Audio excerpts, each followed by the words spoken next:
Hi there, welcome back to the next video. And in this video I would show you the one other use of variables which is very important, and I also use it most of the times, and that is related to again optimizing the code or reducing the maintenance for so that if it is a very big applications having hundreds of expression or even thousands of expression, you can manage it easily. Well, what you can do is what I'm going to show you is having these kind of expressions like this, how we can how we can basically reduce it, the entire syntax within the expression editor itself by using the variables. So what I'll do is I will just copy this for now, and let me show you what I'm trying to do. I'll go into the variables and I will store this entire expression into the variable. So I will say E because it's an expression, E product sales, right?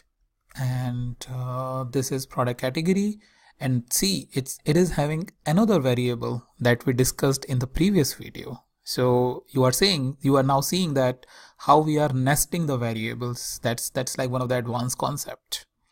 So if I click outside, now my entire expression is stored here.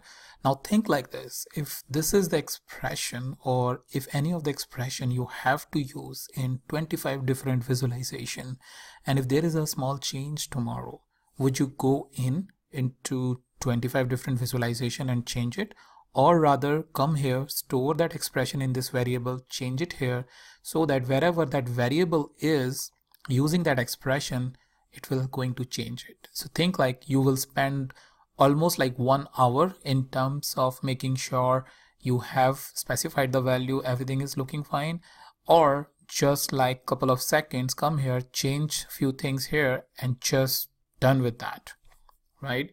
So with that, keeping in mind the use case, this is why we use the variables or store the entire expression within a variable. So if I go ahead and click close and come over here, and I would say equals to $sign and E product sales, right? And if I click apply, there will be no change in the front end because the same expression. And if I go on the front end, I see the product sales, which is very easy to read as compared to, or for a developer like me who is going back and looking at the previous expression. Okay, this is the product sales, and I can see that it's a variable because I have specified E prior to that.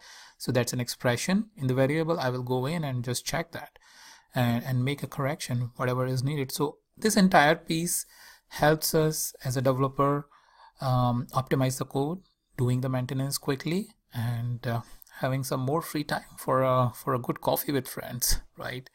So yeah, that's pretty much it I have for you in this video, and I will meet you in the new video with a new topic.